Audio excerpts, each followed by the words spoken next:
Proverbios 3, del 13 al 18, escribió Salomón: dichoso el hombre, o bienaventurado el hombre, que haya la sabiduría. En otras palabras, hay que buscarla, porque para hallar tenemos que buscar. El que la encuentra y que obtiene la inteligencia, porque su ganancia, o sea, es mucho mejor ganar y tener sabiduría que toda la plata y que todo el oro que pudieras algún día amontonar. Más preciosa es que las piedras preciosas, y todo lo que puedes desear no se puede comparar con la sabiduría.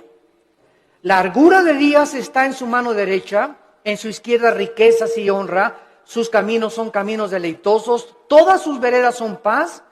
Ella es árbol de vida a los que de ella echan mano, y dichosos son los que la retienen. Siendo que la sabiduría es tan importante que el dinero, una vez yo le pregunté a Dios: oh Dios, ¿por qué dices que es más importante la sabiduría que el dinero? Porque la mayor parte de la gente diría: bueno, yo prefiero 1000 veces tener dinero que sabiduría. Y la respuesta la vamos a encontrar a través del desarrollo de esta conferencia, porque les voy a dar un adelanto. Si tú tienes dinero y no tienes sabiduría, el dinero que tienes lo vas a malgastar. Lo vas a usar en cosas y en vanidades ilusorias que se convierten en una maldición para tu vida. Escúchame muy bien. Personas que tienen dinero y no saben cómo usarlo, el dinero se convierte en una maldición para sus vidas. Pero si tú tienes sabiduría antes de tener dinero, cuando tengas dinero vas a saber cómo usarlo, dónde usarlo y a qué horas usarlo. Entonces, cuando nosotros tenemos sabiduría, antes que tener una carrera, antes que tener dinero, antes que casarnos, comenzamos a tener la capacidad de saber usar lo que Dios nos ha dado. La sabiduría tiene una definición que es la siguiente, a los que la quieran apuntar. La sabiduría se puede definir como la capacidad o la habilidad para poder entender y discernir qué hacer, cómo hacerlo y cuándo hacerlo. Es la capacidad para poder entender y discernir qué hacer, cómo hacerlo y cuándo hacerlo. También podríamos decir que la sabiduría es la capacidad para saber aplicar el conocimiento.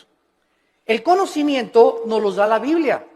Y muchos que me escuchan ya saben que dice la Biblia en Efesios 5, maridos, amen a vuestras mujeres. Eso dice la Biblia, ¿verdad? Y todos los varones dicen, amén, amén, amén. Sin embargo, si yo tengo ese conocimiento nada más intelectual, y en mi casa yo no soy una persona caballerosa con mi esposa, una persona que la respeta, una persona que tiene consideraciones con ella, una persona a la cual yo tengo que tratar como un vaso más frágil, si yo no pongo en práctica lo que yo conozco, no puedo tener sabiduría. La sabiduría entra a mi vida cuando practico lo que yo sé. Porque hay muchos de ustedes que conocen mucho de la Biblia tal vez, o mucho de teología, o que nos están escuchando por televisión, sin embargo, no viven lo que conocen. Dicen una cosa y hacen otra cosa. Y ahí es cuando la personalidad se comienza a desintegrar. Cuando nosotros decimos una cosa y hacemos otra cosa, nuestra mente se comienza a dividir. En la psicología se le llama esquizofrenia, que significa mente dividida. Antes de que se definiera la esquizofrenia, en Santiago capítulo 1, la Biblia decía hace 2000 años, el hombre de doble alma. Se tradujo el hombre de doble ánimo. La palabra griega es nepesh, que es alma, es inconstante en todos sus caminos. Una persona con la mente dividida no puede ser igual en el trabajo, ni en el autobús, ni en la tienda, ni en el supermercado, ni en la escuela, ni en su casa. Una tiene una personalidad con sus amigos, Tiene otra personalidad en la iglesia, aquí llega a la iglesia con cara de San Anselmo o de Santa Rita de Casia. Tiene otra personalidad allá en su trabajo. Son personas que tienen 2 o 3 personalidades porque están desintegrados. Ante sus amigos son aquí, no, allá por aquí. En la iglesia aquí santo, santo, santo. En su familia son otra cosa. No son de una sola pieza, como decimos en México. Y Dios quiere que tú seas de una sola pieza. Que seas como eres aquí, allá, en la escuela, con tus amigos, a donde quiera que vayas. Y no lo eres porque no eres sabio, porque no tienes sabiduría. ¿Y por qué no tienes sabiduría? Porque no practicas lo que conoces. Ahora, ¿quién nos da esta sabiduría? La Biblia a través del Espíritu Santo. Porque la sabiduría no es amontonar conocimiento, como dicen en este mundo, esa persona es muy sabia, ganó el premio Nobel de Medicina, ganó el premio Nobel de Literatura, y se les consideran, o el científico Stephen Hawking en Inglaterra, que es el científico más grande ateo del mundo, lo considera una persona sabia. ¿A qué le llaman sabia a la gente? A los que tienen mucho conocimiento en determinado área académica. Pero la sabiduría de Dios es la capacidad para vivir, para ser papá, para educar a los hijos, para saber cómo educar a mi esposa, para tratar con el problema de mi hijo, para tratar con el problema de mi hija, para resolver los problemas en mi trabajo. Esta capacidad para resolver problemas en la Biblia se llama sabiduría. Porque hay mucha gente muy inteligente, con mucho conocimiento, sin que sepa cómo vivir. La persona que posee la sabiduría sabe distinguir entre el bien y entre el mal. Manifiesta una conducta responsable, sabe cómo actuar en diversas circunstancias, sabe cómo vestirse en diferentes circunstancias, sabe cómo usar el dinero y sabe cómo dirigir o gobernar una nación, una familia, una empresa y una iglesia. La sabiduría le da la capacidad a los gobernantes de tener un rumbo adecuado en la nación, que es lo que vemos ahorita en el mundo, un mundo de naciones, más de 200 naciones, con gobernantes, la mayoría sin sabiduría. La mayor parte de ellos ya, ¿verdad?, con problemas mentales muy fuertes, posicionados solamente en gobernar, en controlar el pueblo, en controlar a las masas, sin poder ellos beneficiar al pueblo, porque nunca descubrieron que el gobierno es para bendecir a los demás y no a su propio imperio. En Job, el libro de Job, capítulo 28, versículo 28, dice la Biblia: he aquí el temor del Señor es la sabiduría y el apartarse del mal la inteligencia. ¿Qué es lo que hace a una persona sabia? Temer a Dios. ¿Qué significa temer a Dios? ¿Tenerle miedo? No. Tenerle miedo a Dios te aleja de Dios. Y tener temor de Dios te acerca a Él. Esa es la diferencia entre el temor de Dios y tenerle miedo a Dios. No lo confundan. No es igual la gimnasia que la magnesia. Cuando yo tengo temor de Dios, vengo a Dios y respeto a mi esposa, respeto mis finanzas, pago mis impuestos, trato de tener una conducta responsable. ¿Por qué? Porque tengo el temor de Dios en mi corazón. Muchos de ustedes hacen lo que hacen porque no tienen temor de Dios. Muchos de ustedes, cuando nadie los ve, cuando están jóvenes, se besan, se abrazan, abusan de las caricias y se dicen cristianos. ¿Por qué lo hacen? Porque no tienen temor de Dios.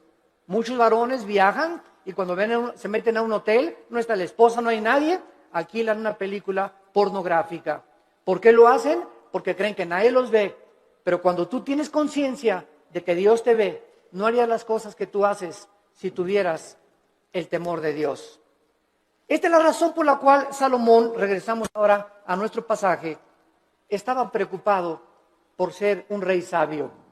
Era joven, acababa de consolidar su poder, acababa de sofocar una rebelión interna de gobierno de su hermano Adonías, eliminando a sus enemigos. Y la nación de Israel se encontraba ahora perfectamente unificada por un liderazgo que era él, y había paz por todos lados. Su padre David acababa de morir y él estaba ahora sentado en el trono. Y Salomón, cuando está sentado en el trono, sintiendo su inmadurez, su incapacidad y su falta de experiencia, le pide a Dios sabiduría para poder discernir y poder gobernar a un pueblo tan grande. ¿Qué es lo que nosotros debemos hacer también cuando muchos de ustedes, jóvenes que me escuchan, se casan a los 23 años? Te casas, chamaca, a los 18 años, tal vez porque te embarazaste antes, o te casas a los 20 años de edad. Dices, ¿verdad? Dios mío, tengo 23 años y estoy casado. Y ahora tengo que trabajar y voy a tener que tener sabiduría para educar a mi esposa, para saber qué empleo poder tener, para saber cómo educar a mis hijos. Dios mío, reconozco mi incapacidad. Señor, reconozco mi inmadurez. Oh, Dios mío, ayúdame. Y cuando nosotros tenemos esa actitud de reconocer, Padre, ahora mi negocio creció, las iglesias crecieron, ahora tengo más hijos. Señor, no sé cómo manejar esto. Para eso está Dios, para darnos la sabiduría, la capacidad de saber qué hacer. Y no hablarle a Walter Mercado, ni a la doctora Corazón, ni al psiquiatra, ni al psicólogo, sino consultar en su palabra. Aquí en la Biblia se encuentran los consejos de la sabiduría y de la inteligencia. Esto es lo que Salomón adquirió cuando se sentó. Y vamos ahora a darle lectura al primer capítulo del primer libro de los Reyes, capítulo 3. Y vamos a ver, en primer lugar, algunas cosas que nos comienzan a vislumbrar el corazón de Salomón antes de entrar en el tema principal de la conferencia.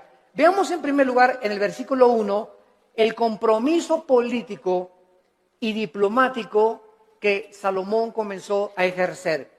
Salomón hizo parentesco con Faraón, rey de Egipto, pues tomó la hija de Faraón y la trajo a la ciudad de David.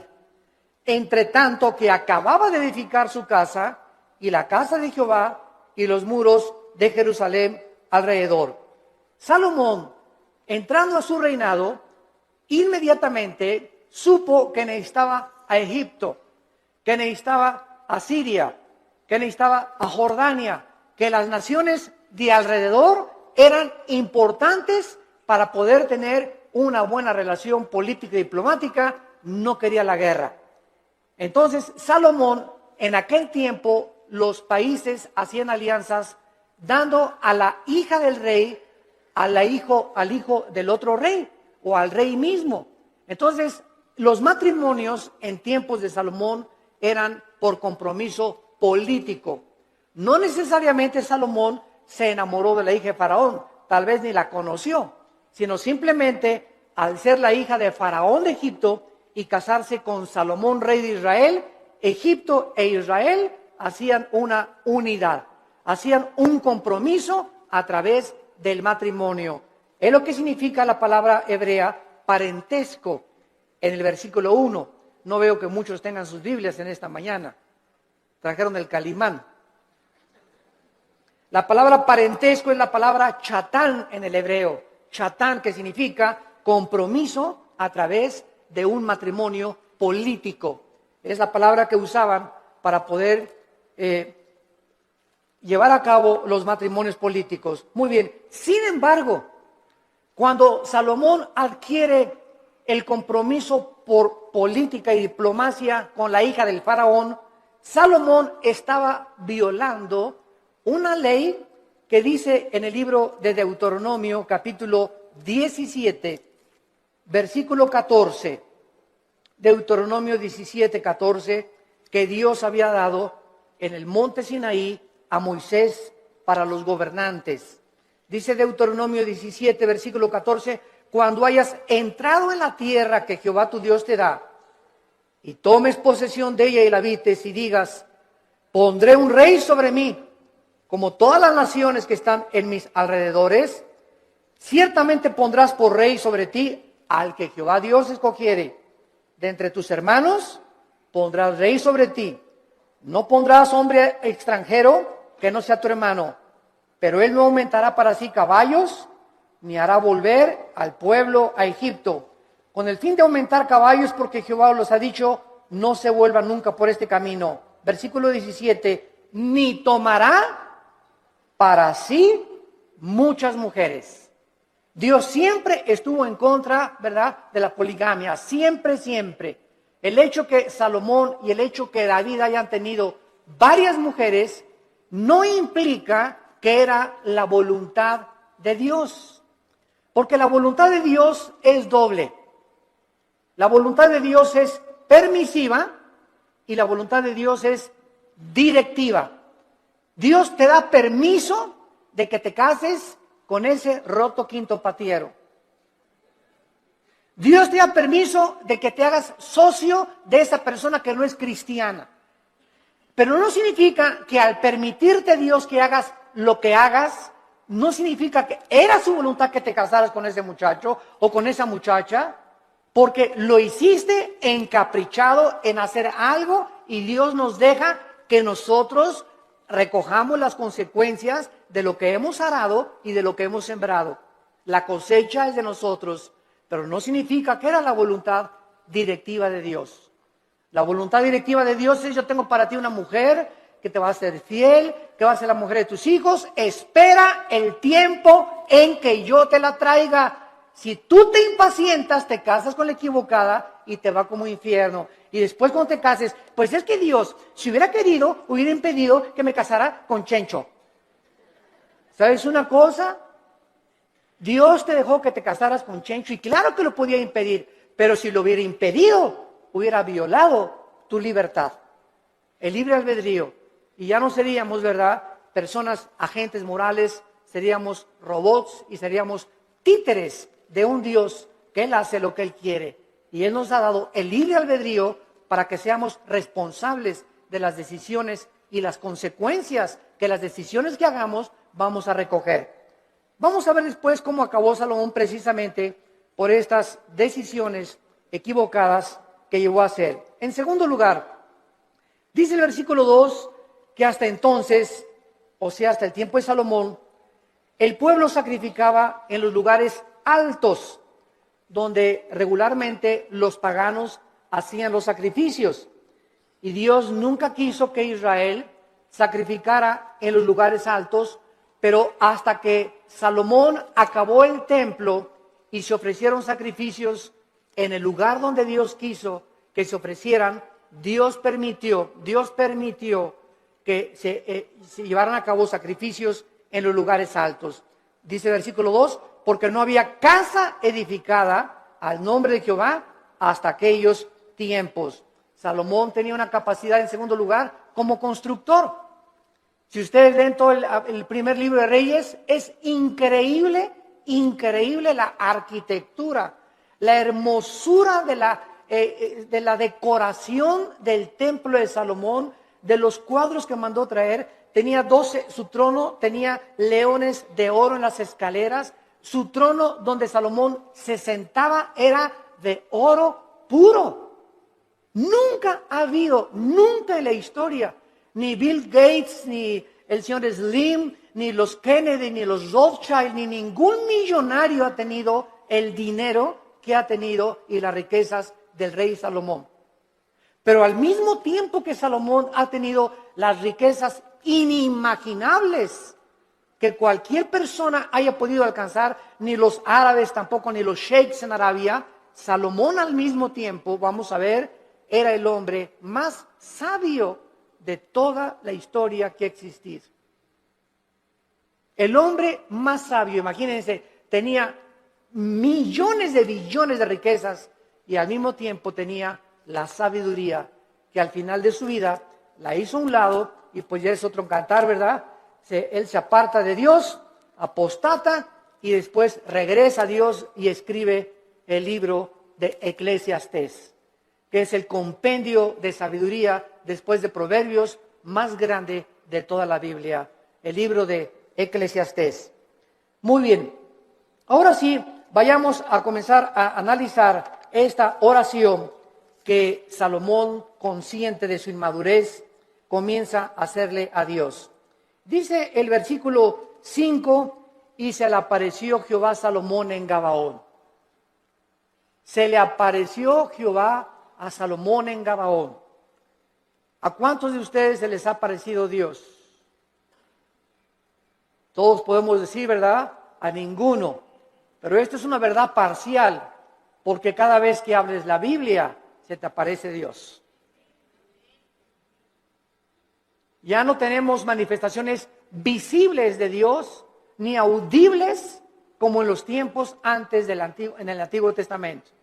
Pero ahora nadie puede decir, bueno, si a mí se me aparecía Dios, ¿sabes una cosa? Ahora no solamente se le apareció Dios para decirle algunas cosas, sino que ahora tenemos todo el consejo de Dios en la Biblia.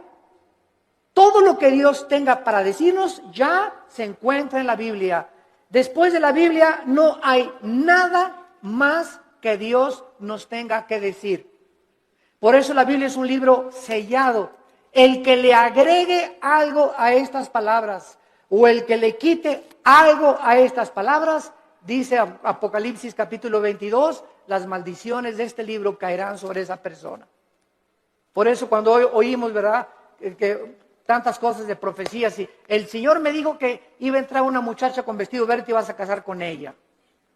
Y el Señor me dijo que de aquí de esta iglesia van a salir ríos de agua viva. Y el Señor dice que un avivamiento va a venir en Guatemala o va a venir en España, etcétera, etcétera. ¿A quién le dijo eso el Señor? ¿Quién sabe? Tal vez cenó pizza en la noche a las 12 de la noche. Y comienzan a decir cosas que no están en la Biblia, que asumen que Dios dijo, pero Dios no lo dijo. Porque profetizar no es anunciar el futuro. Profetizar es comer esta palabra y cuando hablas esta palabra. La persona que predica la palabra es un profeta. Un profeta no es una persona que dice, va a pasar esto o va a pasar aquello. Esos son adivinaciones. No confundas la profecía con la adivinación. Ahora, en el Antiguo Testamento había videntes. La palabra naví en el hebreo, que se les dio profecías del futuro. Todo lo que va a pasar ya está escrito en la Biblia. Cuídense cuando va a temblar en Toluca en febrero del 2011. Y el Señor me dijo que a las 10 de la mañana, cuídense, hermanos y hermanas en Cristo, de todas estas falsas profecías. A la luz y al testimonio. Si no es a la palabra de Dios, no les ha amanecido, dice el profeta Isaías. Entonces Salomón tiene la aparición de Dios en sueños y le dice, Dios es Salomón. Escuchen esto, versículo 5. Pide lo que quieras que yo te dé. Ni Santa Claus, ¿verdad? Ni Aladino y la lámpara maravillosa, cuando el genio se aparecía y le decía a Aladino, no, pídeme lo que quieras. Aquí estamos ante el Dios creador de los cielos y de la tierra. ¿Y qué vemos en primer lugar? Una invitación de Dios que Él nos hace, no solamente a Salomón, sino también a nosotros en el Nuevo Testamento. Clama a mí y te responderé, dice Jeremías 33:3. Y te enseñaré cosas grandes y ocultas que tú no conoces. Ahora aquí inmediatamente podríamos asumir, si aparece Dios, pídeme lo que quieras, un Cadillac último modelo, Señor. Una casa allá por allá, una mujer bellísima. Todas estas son las cosas que el mundo pediría cuando no tienen un corazón para Dios. Pero lo que hace Salomón es lo que nos va a enseñar que Dios se agradó tanto de lo que le pidió Salomón, que Dios se lo dio. Entonces vamos a descubrir en esta mañana que cuando nosotros oramos conforme a la voluntad de Dios, Dios nos concede las peticiones que le hayamos hecho. Esta palabra que Dios usa para pedir, Saal, en el hebreo, se usa 8 veces en este solo capítulo. Y lo primero que vemos es el verdadero incentivo para orar. ¿Qué es lo que nos debe motivar para orar? Que al Dios que le estamos pidiendo es un Dios generoso. Toda buena dádiva y todo don procede del Padre de las luces, Santiago capítulo 1, en el cual no hay sombra ni variación alguna. Y el que tenga falta de sabiduría, Santiago capítulo 1, el que tenga falta de sabiduría, pídasela a Dios que se dará sobreabundantemente. Efesios 3:20, y aquel que es poderoso para hacer todas las cosas mucho más abundantemente de lo que le pedimos o ni siquiera nos imaginamos, según el poder que actúa en nosotros. Esto es muy importante porque mucha gente, yo he conocido que dicen, ay, Señor, Señor, por favor, y creen que Dios está por allá lejísimos, ¿verdad? Y te pido, Señor, y gritan y se tiran y se revuelcan en el piso, etcétera, etcétera, y lloran. Y dice Efesios 3:20 que lo que le pedimos a Dios lo responde de acuerdo al poder que está afuera o adentro. ¿Perdón? Según el poder que actúa dentro de nosotros. Entonces, dentro de nosotros está el Espíritu Santo. Yo solo tengo que hincarme en el secreto de mi oración y entrar en comunión con Dios, y Él me está oyendo, Él está dentro de mí, y no tengo que buscar manifestaciones de Dios externas, porque el poder está dentro de mí. Y dentro de mí, si el Espíritu Santo, yo tengo una relación de compañerismo con Él y camino en santidad con Dios, lo que Dios me pone dentro de mí, me lo va a dar. Porque Dios se agrada cuando le pedimos conforme a su voluntad.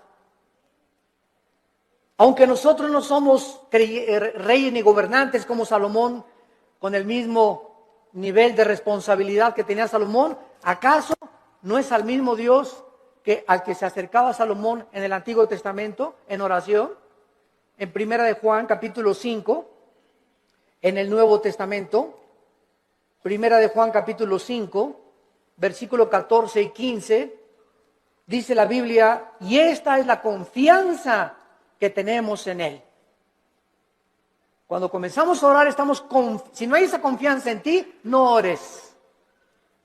Porque el que se acerca a Dios es necesario que crea que Dios existe.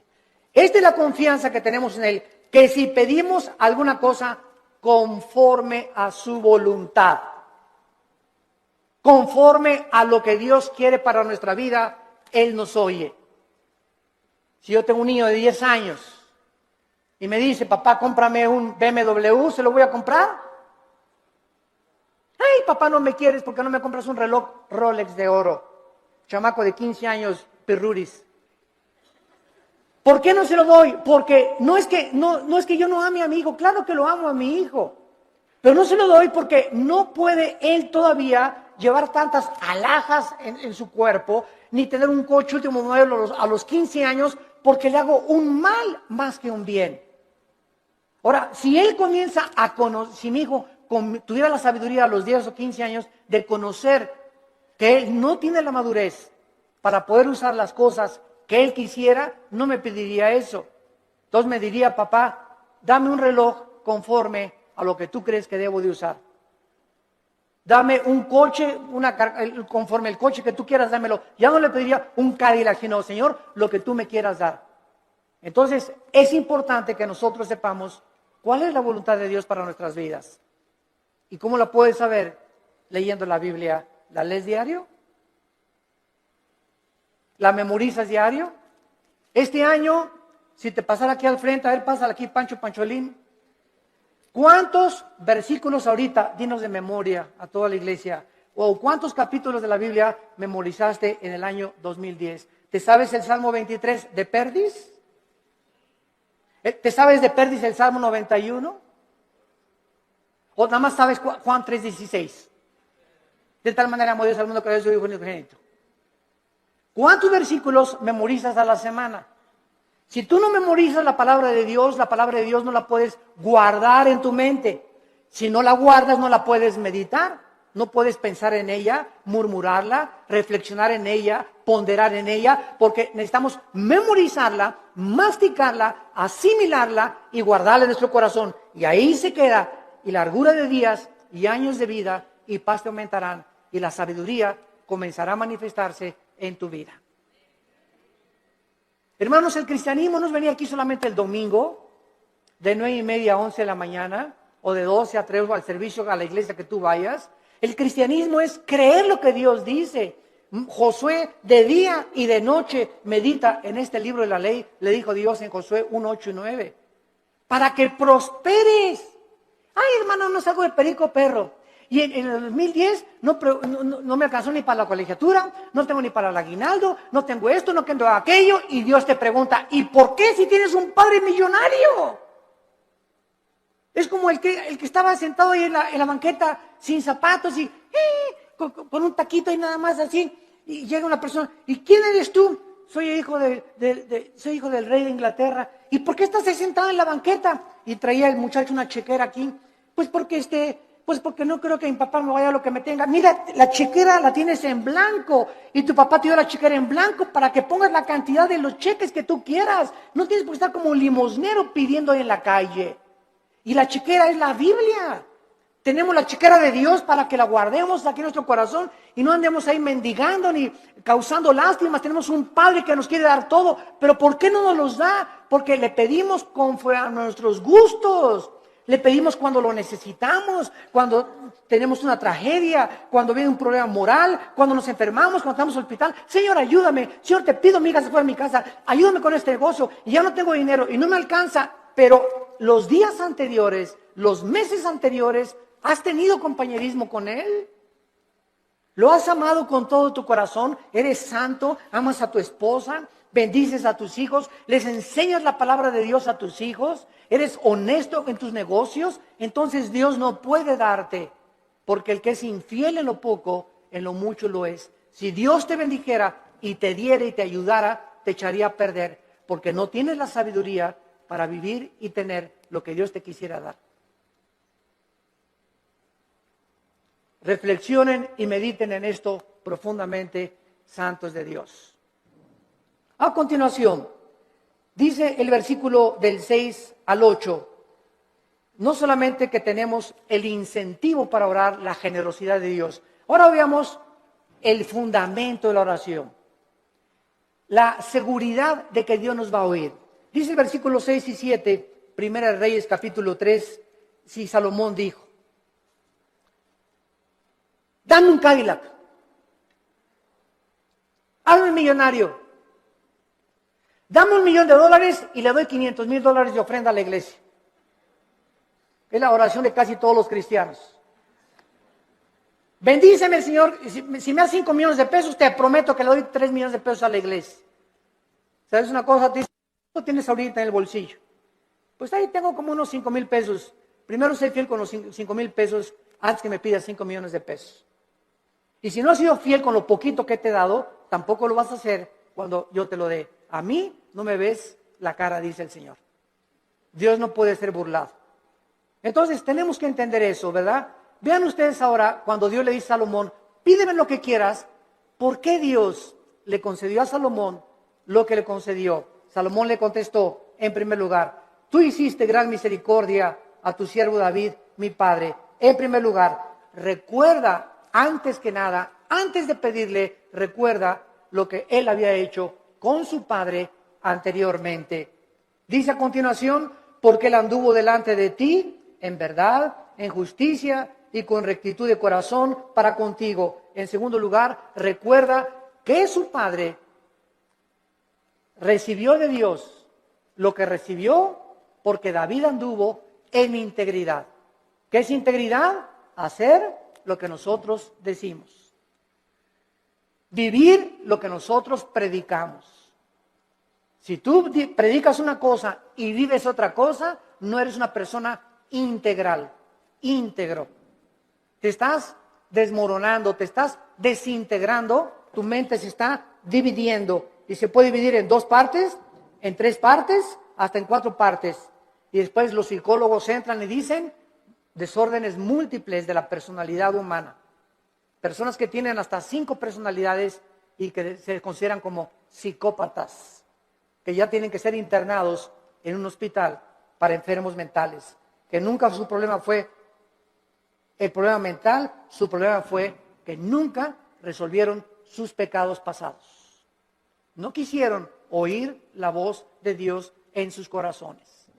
En tercer lugar, dice David, y tú le has reservado esta tu gran misericordia en que le diste hijo que se sentase en su trono como usted en este día. Salomón, antes de pedirle nada a Dios, recuerda que el hecho de que él esté sentado donde él está sentado como rey, no es porque él lo mereciera.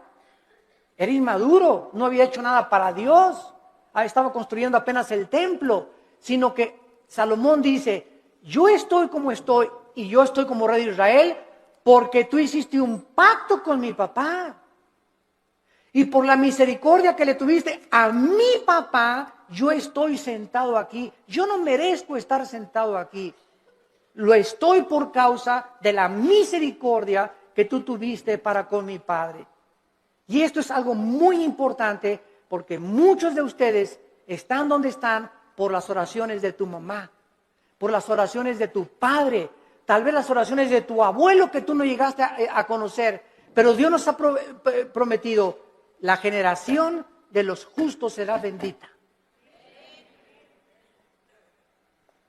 La generación de los justos será bendita y sus hijos heredarán la tierra. Salmo 112, 1 y 2. ¿Qué significa esto? Que aunque tengamos nosotros todavía hijos que vemos que no vienen al camino, yo conozco muchos grandes hombres de Dios, muchos misioneros que murieron y sus hijos no eran cristianos y se salvaron después de que se murieron los papás. Pero Dios cumplió su palabra. Entonces, el hecho que muramos y no alcancemos a ver a muchos de nosotros, a todos nuestros hijos salvos, no implica que Dios no va a cumplir su palabra. Dios va a cumplir su palabra. Y nuestros hijos son benditos. Y aunque ahorita pertenezcan muchos al diablo, Dios los va a arrebatar de sus garras. ¿Y sabes por qué? Por la misericordia que Él tiene con nosotros, sus padres, que caminamos con Él. Pero si tú no eres un padre que caminas con Dios, si tú no eres un padre fiel con Dios, si tú no caminas en santidad, estas...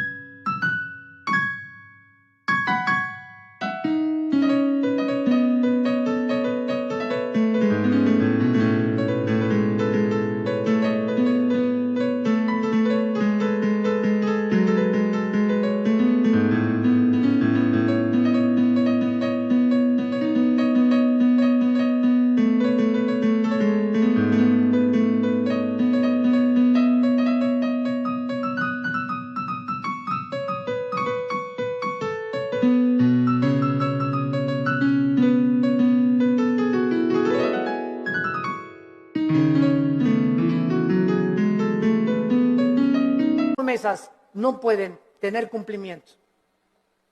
La misericordia de Dios es sobre los que le temen y sobre de ellos hará conocer sus pactos.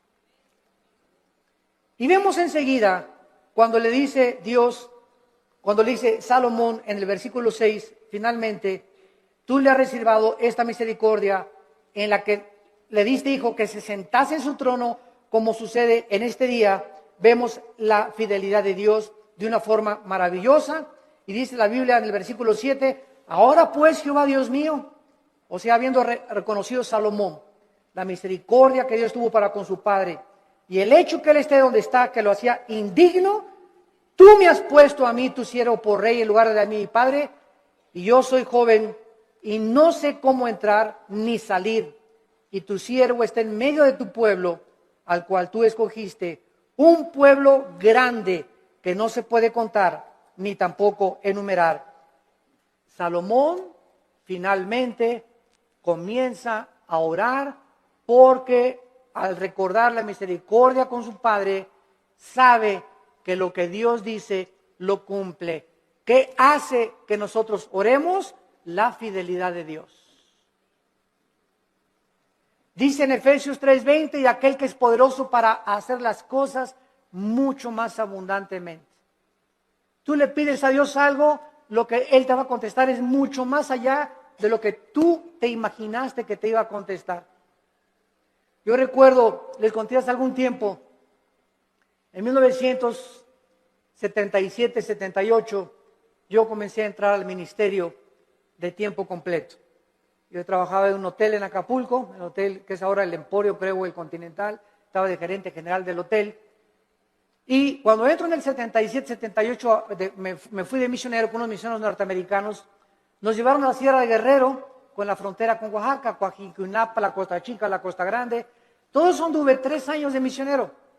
Y en toda esa época de misionero, pues llegaba a mi casa y Alan estaba chiquito y comíamos mangos, comíamos frutas, no teníamos para comer, porque me daban un cheque de $50 a la semana, o sea, $200 al mes, pues, solamente no se alcanzaba para comer víveres. Vivíamos en un bungalito por pie de la cuesta en Acapulco, y lo único que teníamos en la casa era colchones, no teníamos estufa, no teníamos nada, una parrilla eléctrica. Ahí cocinábamos el pescado que yo iba a pescar, ¿verdad? Al mar.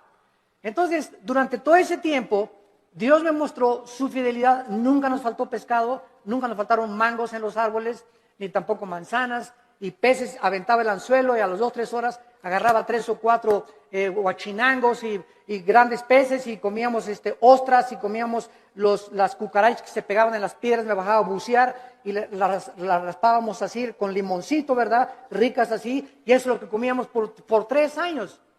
Hasta 1985, pasaron 8 o 9 años de mi ministerio, cuando por primera vez compramos un refrigerador. Compré una lavadora de esas que vendían en Salinas y Rocha, de esas que chun, chun, que hacen así, para acá y para atrás, haciendo, ya saben cuáles son, ¿verdad? Rum, rum, así es, las lavadoras antiguas. Pagué como 3 años en pagarla, y hasta el 85 me regalaron una camioneta combi usada con 80,000 kilómetros, y en esa nos transportábamos después de tantos años de caminar y conocer a Dios. Entonces, Dios es fiel, pero Dios no te da las cosas así.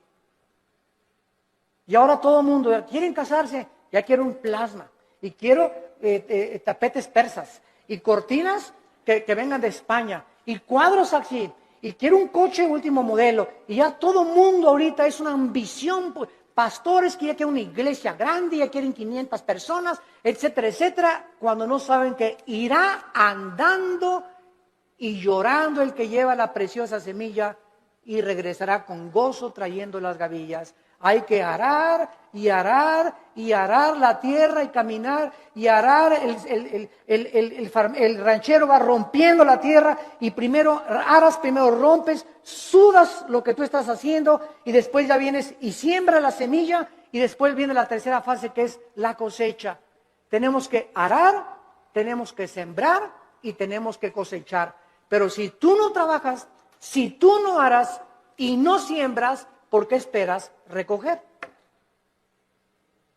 Entonces tú no vas a recoger nunca en la vida lo que nunca has sembrado, en lo que nunca has trabajado. ¿Quiénes son los que poblan las cárceles? Almoloya, el reclusorio, personas que creyeron que sin trabajar, sino quitándole el dinero o vendiendo algo rápido, droga, podían obtener ganancias inmediatas, y tarde o temprano acaban en esas cárceles. Porque la Biblia dice: ganarás el pan con el sudor de tu frente. Y todo lo que es fácil y lo que es barato no tiene la bendición de Dios. Dinero mal habido será maldecido. Es una ley inexorable espiritual. Salomón, pues, comienza a decirle a Dios: yo soy joven, no sé cómo levantarme, no sé cómo gobernar, no tengo la madurez, y quiero, por favor, Señor, versículo 7, que me des a mí, versículo 8, la capacidad para poder gobernar. Cuando Dios le dijo a Salomón: pídeme lo que quieras, Dios estaba probando el corazón de Salomón. Y cuando venimos en oración y le pedimos a Dios, de la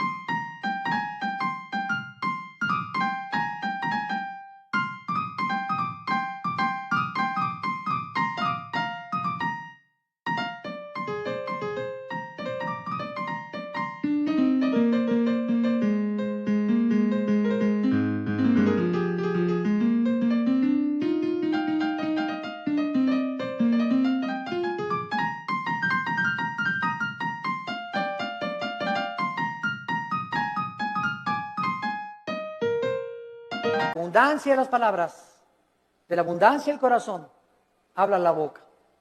Lo que tú le pides a Dios denota y manifiesta lo que realmente quieres en tu corazón. Y vamos a ver el gran secreto de por qué Dios le contestó esta oración. En el versículo 7 y 8, Salomón reconoce que él no tiene la capacidad de gobernar un pueblo tan grande, ni numerarlo por tanta y grande multitud.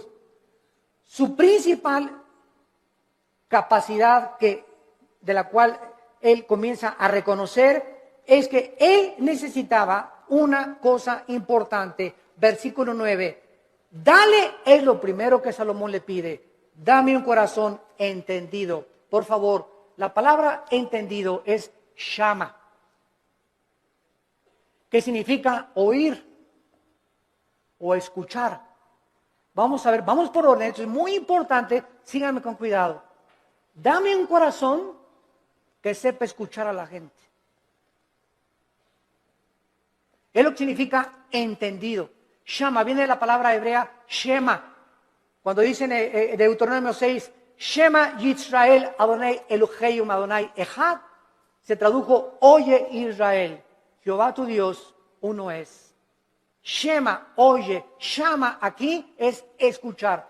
Dame un corazón Shama, que sepa escuchar. Ahora, dice el versículo 9, que sepa escuchar para juzgar a tu pueblo y para discernir entre lo bueno y lo malo. Vean ustedes con cuidado lo que Salomón está pidiéndole a Dios. Señor, permíteme presentarme ante tu pueblo, supongamos que ustedes son el pueblo de Dios, y un gobernante necesita oír, un pastor necesita, para dar consejería, oír, pero cuando nosotros oímos, y muchas veces lo que los gobernantes oyen del pueblo, no siempre es la verdad, ¿correcto?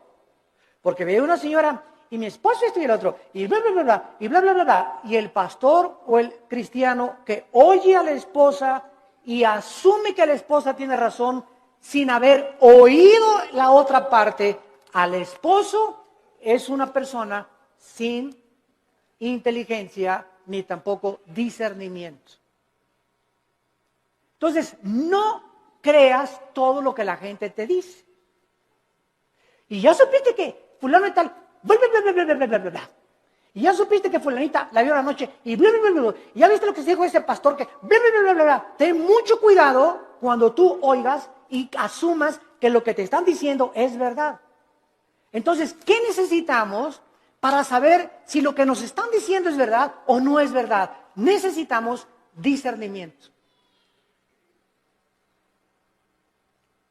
Y el discernimiento es una capacidad que el Espíritu Santo da para poder distinguir entre el bien y entre el mal, entre la mentira y la falsedad, entre lo que es real y lo que no es real. Y esta capacidad no la da ningún libro, ninguna escuela, ningún seminario, la da Dios. A los que han aprendido antes escucharlo a Él. Cuando tú vienes a la Biblia, ¿a quién estás oyendo? A Dios.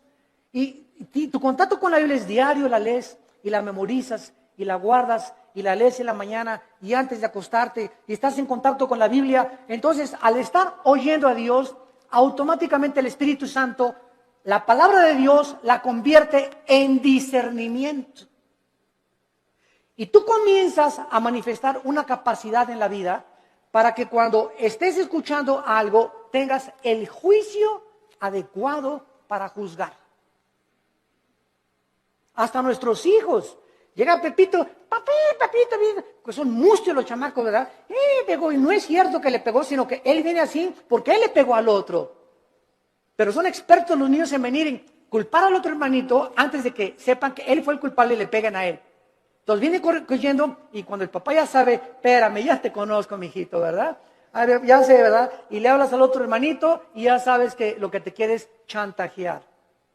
Entonces comenzamos, no nos inclinamos porque A Pepito lo quiero mucho, mis sentimientos los crucifico. Quiero hacer justicia con mis hijos y que mis hijos sepan que soy parejo con todos. Cuidado con los consentidos, porque esto no es de Dios. Este fue el problema de José en el Antiguo Testamento, cuando su padre Jacobo lo consintió demasiado. Los hermanos comenzaron a tener envidia y acabaron vendiéndole a Egipto. Entonces Salomón pide la capacidad de poder juzgar al pueblo. Vean ustedes, y aquí está el centro de toda nuestra conferencia, el motivo principal por el cual Dios le da a Salomón mucho más, como vamos a ver, de lo que le pidió o de lo que se imaginó, fue porque el motivo de Salomón era el bienestar del pueblo de Dios. Mientras Dios vea que nosotros amamos a su pueblo, mientras Dios vea que tú amas a la gente, que tú amas a tus hermanos en Cristo, porque si no amas a tus hermanos en Cristo,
¿qué vas a acabar amando al vecino? Si entre nosotros no nos amamos, ¿cómo esperamos entonces atrevernos a pedirle algo a Dios? Si entre nosotros nos volteamos los cañones unos contra otros y nos atacamos unos a otros, y atacas a ese pastor, y atacas a ese hermano, y a ese coordinador, y ese decán, y ese seguridad afuera que me dijo que no me estacionara aquí, ¿y tú qué te crees que no sabes quién soy yo? Y tenemos esa actitud de siempre autoritarismo, y siempre soberbia, y siempre mis intereses, y yo, el rey del yo. ¿Cómo puedes entonces esperar tener sabiduría, inteligencia y discernimiento espiritual? Nunca lo tendrás. Porque Dios quiere que seamos humildes unos con otros, que nos perdonemos unos a otros, que nos aceptemos con todos nuestros defectos, unos a otros, que nos toleremos y nos aguantemos como Cristo nos perdonó y nos soportó en la cruz. Y si Dios me aguantó con todo el costal de barbaridades y de cochinadas y de pecados que yo traía y fueron puestos en la cruz, ahora me dice Dios, ve y tú haz lo mismo con los demás. Ama a mi pueblo, dice el Señor, porque por el amor que os tuviereis, el mundo sabrá que sois mis discípulos. Pero si estamos entre nosotros con celos y envidias y críticas y calumnias y maldiciones y esto y el otro y por aquí y por allá, es un pueblo carnal. Son los que se van a quedar en el desierto. Nunca van a entrar a Canaán. Nunca tendrán la bendición. Nunca tendrán respuesta a sus oraciones, porque nunca quisieron morir a sí mismos. Nunca tendrán sabiduría. Navegarán siempre por diferentes aguas, como veletas en la vida, llevados por todos vientos de doctrina. Nunca tendrán el timón en sus manos, su vida, su barco, nunca tendrá curso, siempre irá donde va el viento. Como veletas, como veleros, sin un motor, sin sabiduría, sin convicciones, porque nunca amaron al pueblo de Dios. Amados, amémonos unos a otros. En 1 Corintios, en el Nuevo Testamento, para terminar, capítulo 12, ¿qué encontramos en Corintios 12, 13 y 14? 3 capítulos dedicados a los dones espirituales. El capítulo 12 pone el cimiento de los dones. El capítulo 14 explica qué son las lenguas. Y el capítulo 14 nos dice claramente, ¿verdad? El 14 nos dice qué son las lenguas y el 13 nos dice qué es realmente lo que más le importa a Dios. El amor. Pero vean ustedes en 1 Corintios 12, versículo 4 al 7, la congruencia y la consistencia de la verdad de la Biblia. 1 Corintios 12, 4. Ahora bien, hay diversidad de dones, pero el Espíritu es el mismo. Hay diversidad de ministerios, el Señor es el mismo. Hay diversidad de operaciones, pero Dios que hace todas las cosas, todo es el mismo. Versículo 7, importantísimo. Pero a cada uno, a Pancho, a Carmelita, a Josué, a Pepe, a Carlos, o sea, no hay nadie de los que me están escuchando que sean cristianos que no tenga dones. Todos tenemos dones y miren lo que dice, pero a cada uno le es dada la manifestación del Espíritu para provecho. La palabra provecho es la palabra sumiero en el griego, que significa para el beneficio de los demás. Mis dones no son para mí, son para los demás, para edificarlos a ustedes. Por eso en Corintios 14 Pablo dice, en la iglesia, por favor, no hablen en lenguas. Porque en la iglesia, si se ponen todos a hablar en lenguas, y trae fulano de tal a su mamacita, y el otro trajo al diputado, y el otro trajo un licenciado, y el otro trajo un doctor, y trajo a sus amigos, y entra a una iglesia donde parece un manicomio,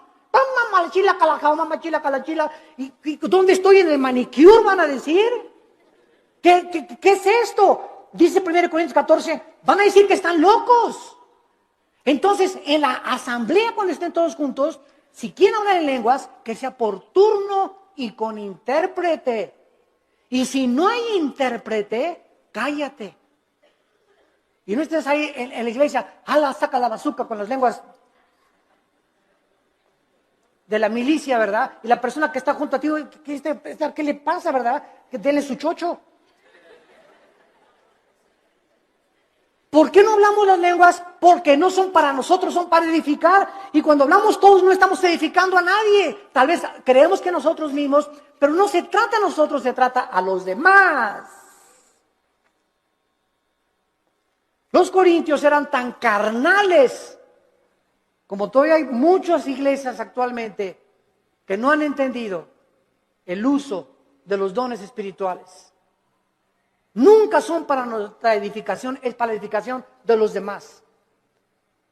Les es dado el Espíritu para provecho. Dice 1 Corintios capítulo 14. El que profetiza, versículo 3, habla a los hombres para edificación. Versículo 4, el que habla en lengua extraña, así no se edifica, pero el que profetiza...